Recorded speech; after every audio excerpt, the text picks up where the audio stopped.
மூச்சு சுத்திகள் தொடர்கிறது.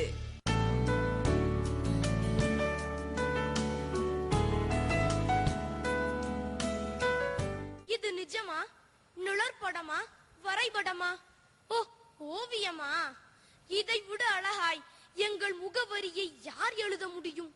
கருப்பு வெள்ளைக்குள் இத்தனை வண்ணங்களா? உள்ளொன்று புறமொன்று உங்களுக்கில்லை, அதனால்தான் அகத்தின் அழகு முகத்தில் தெரிகிறது. இன உணர்வின் அடையாளமே, நீ வந்த பிறகுதான் தமிழனின் முதுகு நிமிர்ந்தது, சுயமரியாதைக்கு மீசை முளைத்தது, சுருங்கச் சொன்னால் சுயம் புலப்பட்டது. உன் தாடையில் தொங்குவது முடியானால் நீ முடிசூடிய மன்னன்.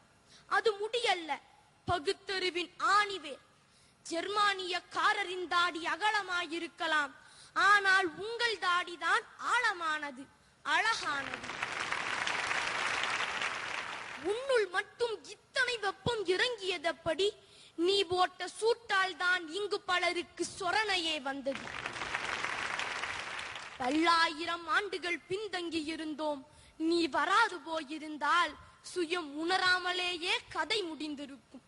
சுயமரியாதை உணர்வில் பதியம் போட்டு பகுத்தறிவை பயிர் செய்த உழவனே, அங்குளப்பூச்சியாய் சுருண்டு கிடந்தோம்.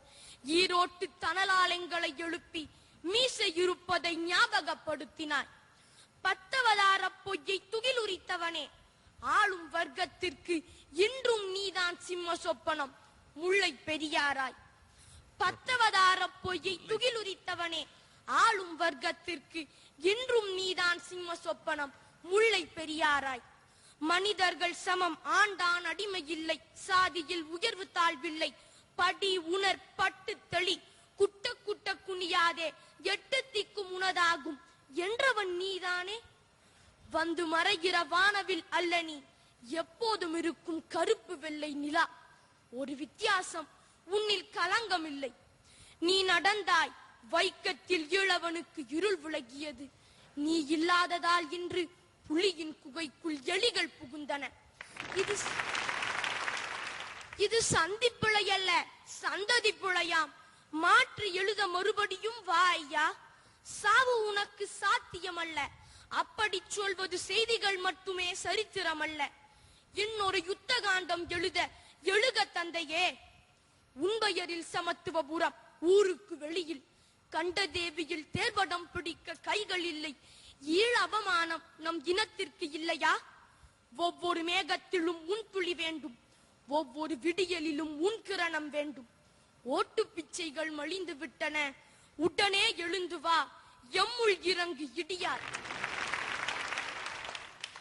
ஐயா ஓவியரே, ஆதவனை பெற்றவரே, எங்கள் மூலத்தை தீட்டிய விரல்களுக்கு அன்பான முத்தங்கள்.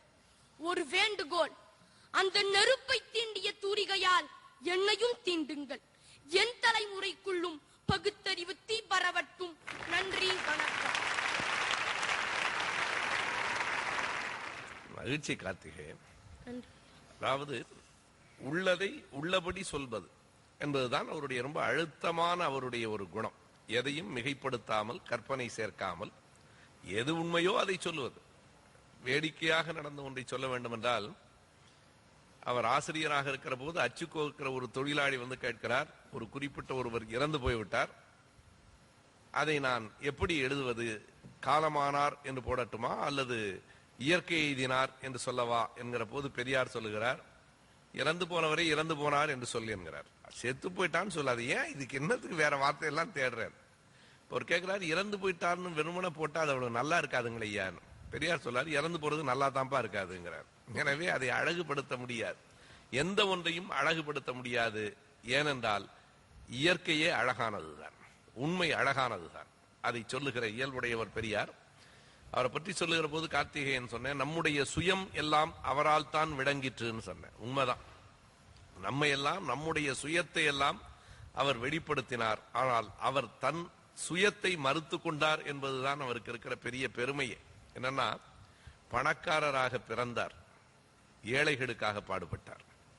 மேல் ஜாதி என்று சொல்லப்படுகிற ஜாதியிலே பிறந்தார், ஒடுக்கப்பட்ட மக்களுக்காக போராடினார். ஆணாக பிறந்தார், பெண்களுக்காக போராடினார். அவர் கன்னடராக பிறப்பில் இருக்கிறார் என்று இன்றைக்கும் பிதற்றுகிறவர்கள் உண்டு. ஆனால் காலமெல்லாம் தமிழர்களுக்காக, தமிழ் மக்களுக்காக அவர் போராடினார். எனவே நமக்கெல்லாம் சுயத்தை உணர்த்தியவர், தன் சுயத்தை மறுத்து கொண்டவர், தொண்டு செய்து படுத்த பழம், தூய தாடி மார்பில் விடும், மண்டை சுரப்பை உலகு தொடும், அவர் மனக்குகையில் சிறுத்தை எடும் என்று பாரதிதாசன் அவரை பற்றி எழுதிய கவிதையும் ஒரு ஓவியம். நடிகர் சிவகுமார் அவர்கள் வரைந்திருக்கிற இந்த ஓவியமும் ஒரு கவிதை என்று சொல்ல தோன்றுகிறது. கார்த்திகேயனுக்கு எங்களின் பாராட்டுகள். நன்றி ஐயா. கார்த்திகேயன் எப்பொழுதும் போல ஒரு ஆழமான கருத்தோட்டத்தோடு விளங்கியது உங்களுடைய கவிதை. உங்களுக்கு கிடைத்த அந்த ஓவியம் இருக்கு இல்லையா, அது மிகப்பெரிய வரம்.